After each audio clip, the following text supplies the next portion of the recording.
Hello everyone, and welcome to another beer review. Now today, well, I hope I pronounce this right because I don't want to say a bad word. Because you know what I'm like. Mouth like an angel. Never say a bad word. Oh, no.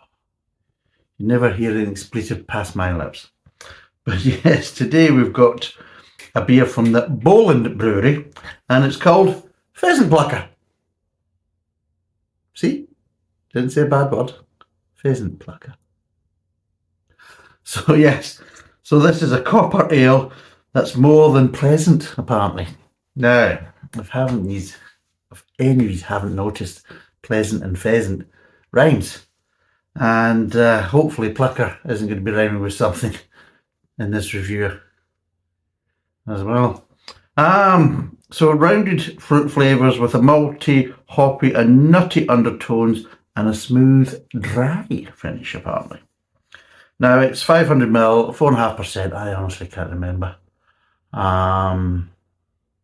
what this cost. I'm trying to even remember whether I actually bought it or was it donated. I honestly don't know. It might be donated. It might be, but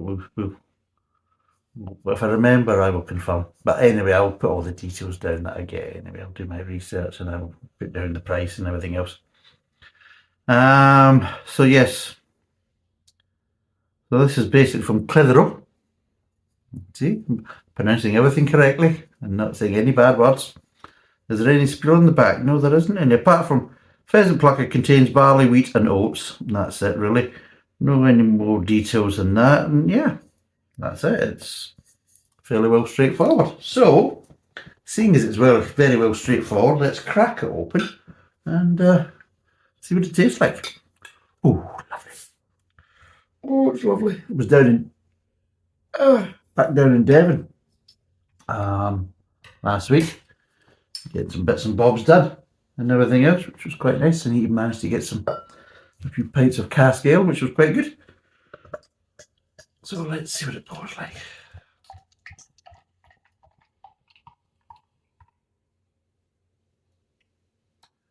There we go. Haha. So yes, it is a nice light copper colour. It's very clear for the people on the podcast. And it's about half finger head. Oh, it's actually not a bad head, to be totally honest. But what does it smell like? It actually smells quite nice, actually. Getting a bit of malt, maybe a little bit of hops, but yeah, I'm getting malt. Maybe a little bit of metallic, maybe ever so slightly metallic-y, but in general, it smells actually quite pleasant. It smells like a kind of old, kind of traditional kind of beer. So it does, which for me isn't a bad thing. That's a good thing. I don't want fabulous new smelling beers. There's nothing wrong with good traditional beers smelling like good traditional beers. I think that's a good thing. But yeah, not overly big in aromas, but just kind of nice, subtle aromas. Yeah, but yeah. So let's see what it tastes like.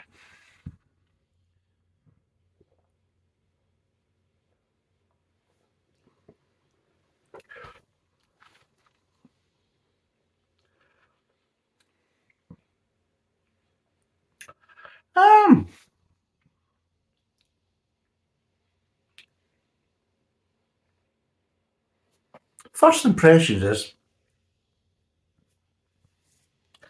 tastes like a nice sessionable kind of ale. It really does. It does have a bit of sweetness to it, a little bit of bitterness, but not much. And again, mostly just down the kind of side of the tongues. Tongues? Have we got two tongues? No, just down the side of the tongue. But yeah, just getting ever so slight little hints of bitterness down there, especially after swallowing. And overall, it's just kind of nice and pleasant. It's not something groundbreaking or wonderful, but it doesn't need to be. It really doesn't need to be. My view, if it's drinkable and has some nice pleasant flavours and everything else, and It's delivering what you want it to deliver. I mean, obviously, any brewery, when they make a beer, they want to have certain flavour profiles. And if the beer is going to deliver these flavour profiles, then you're on to a winner from a brewery point of view. If these flavour profiles that the brewery is looking for are also the type of flavours that beer drinkers actually want and like, then again, they're on to a winner then, because it means you've got a beer that has the types of flavours that you're looking for. Now, if it's done to the right price, well, there you go. The kind of circle's complete almost, you know. But yeah, in general,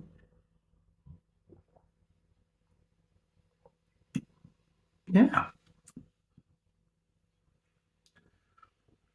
it's subtle. I would say it's subtle, and I think that's also added to the kind of sessionability to the beer.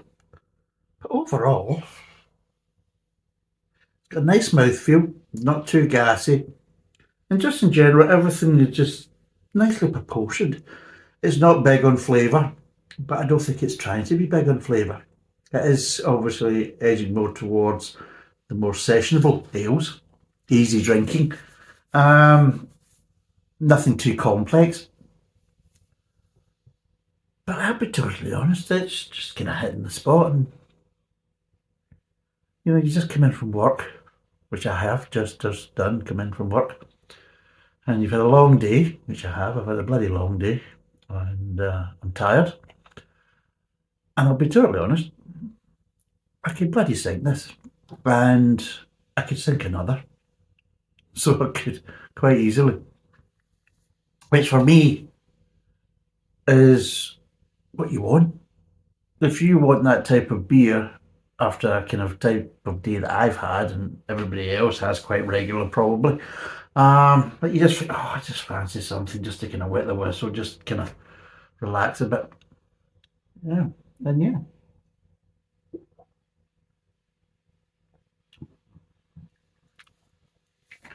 The thing is, there's a nice little bit of sweetness there. Not too much, but just a nice little bit. And it just, I'll be totally honest, it slightly peps it up a bit. Just gives it that little bit more, to be totally honest. And overall, yeah, I'm actually really enjoying this. Um, and again, it's one of these things is it doesn't have to be a groundbreaking or memorable beer. Sometimes if it's a beer that's brewed honestly with nice flavours and it just hits the spot at the right time. So if you really just want something easy to drink, just something just to kind of neck, just kind of help you to kind of relax after a hard day and just kind of, yeah, wet the whistle a bit, you know, just kind of quench the thirst. This is doing a cracking job. To be totally honest, it's doing a cracking job. And it is, for me today, this is just the right beer. It's bang on, absolutely bang on. And yeah, I don't want heavy flavours. I don't want rich flavours or complex flavours. I want something that's just easy drinking and I can just wire in and just enjoy. And yeah, I would say at the moment, this is hitting the mark. So let's break down the flavours.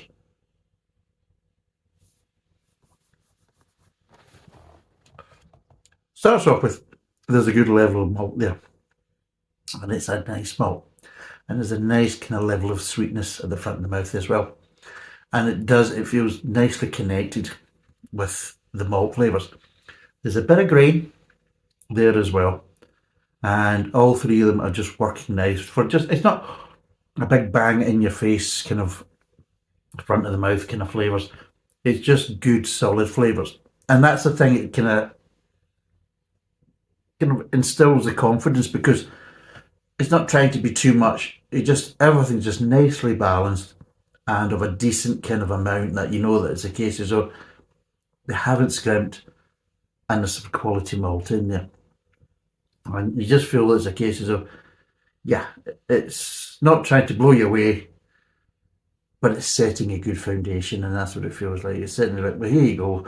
Here's the honesty. It's an honest beer, and we start off right at the front of the mouth with some good malt, with a good kind of level, nice bit of grain, to kind of go along with it. Which again, you just get ever so slightly creaminess at the front there as well, which I think is coming from the oats. That gives you ever so slight kind of creaminess, and which probably helps a little bit with the mouthfeel just at the start.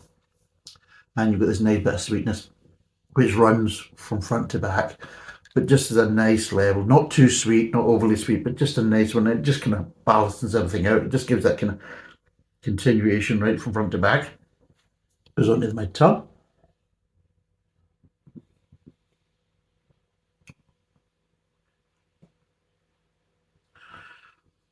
And this is where you're getting it. You get a little bit of hops, so just ever so slight, just giving you ever so slight little bitter accents. Nice and light, ever so slight accents there. And what it does is it just kind of slightly accentuates the little fruity flavours. Very light fruity flavours coming through in the mid-tongue. But they are light and they're not in your face, they're not sickening or anything like that. They're just ever so kind of light fruity flavour accents. So you've got the malt there. It's kind of dissipated a little bit in the mid-tongue, but it's still a good level. And you just get these little kind of light fruity accents. And the kind of fruit flavours I'm getting is, it's like, you know, you used to get the candied fruits. You get little bits of kind of, it tastes a little bit like that, a little kind of candied fruits. But very light. And it's just nice. It's just giving you just little flavour accents. It just keeps the beer interesting. And then, of course, you get these little bitter accents, which kind of continue on to the kind of back of the mouth. Maybe get a little bit more, ever so slightly, a little bit more. But again, you don't really notice them until you swallow and all the other flavours are dissipated, that you realise there is maybe a little bit more bitterness there than what you would initially, what you initially thought, just because the other flavours are just kind of holding everything back. So when it does move on to the kind of from the mid-tongue to the back of the mouth, you've still got the sweetness. The malt is starting to kind of dissipate. These kind of light, kind of fruity flavour accents are starting to dissipate. And as they start to dissipate, you've still got the little kind of bitter accents coming from the hops, and they're quite light and bitter.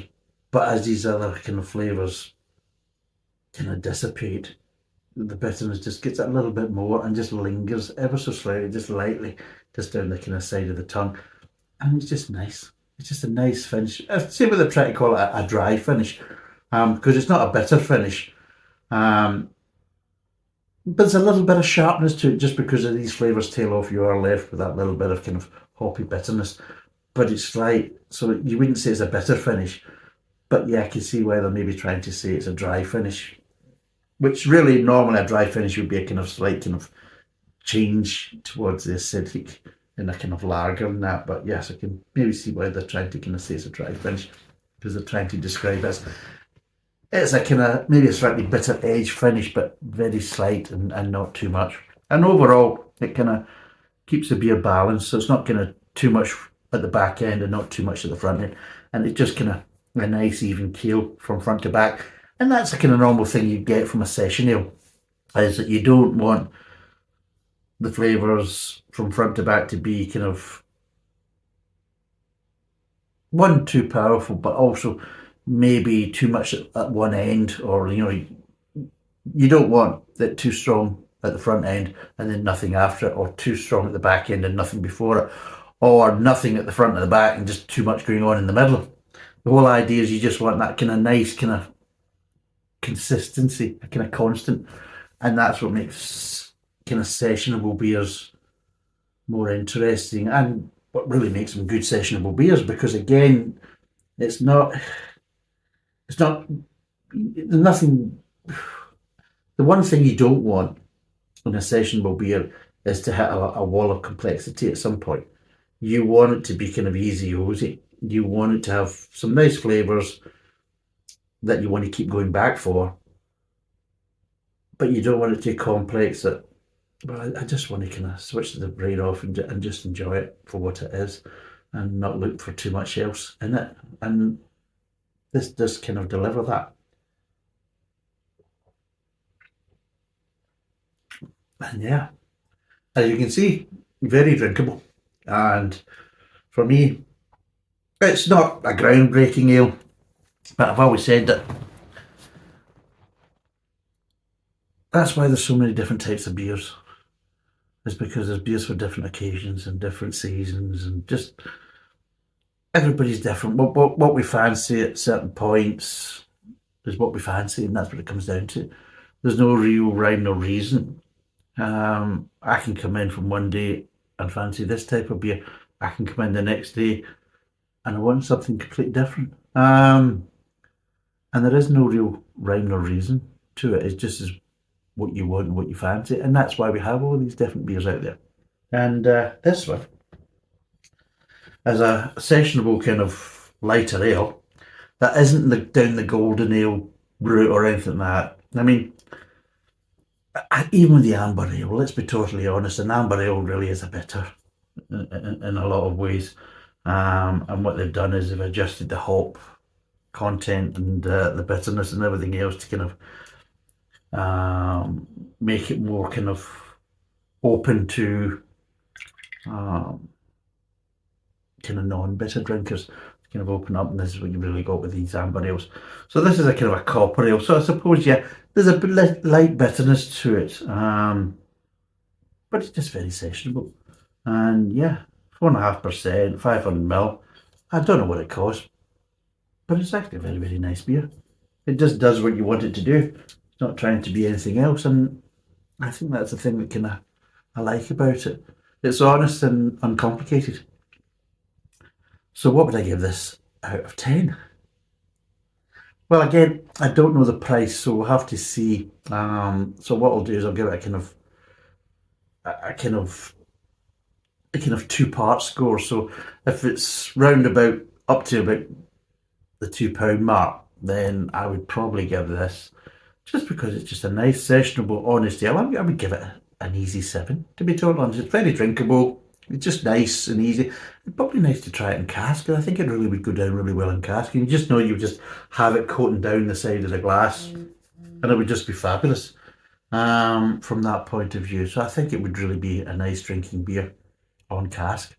But as out the bottle, I can't really fault it from it being a nice sessionable ale. Obviously, if it's over the £2 a bottle, then I think we have to be a bit more realistic. And then I would drop it down to, if it's over £2, then I would drop it down to a 6. So I would, but hopefully it's kind of up to and just round about. I mean, it was either side, of £2 up to £2.10 max, then I would probably say it's a 7. If it's over £2.10, then I would say, well, I think you're kind of maybe asking a bit too much for it, and I would drop it down to a 6.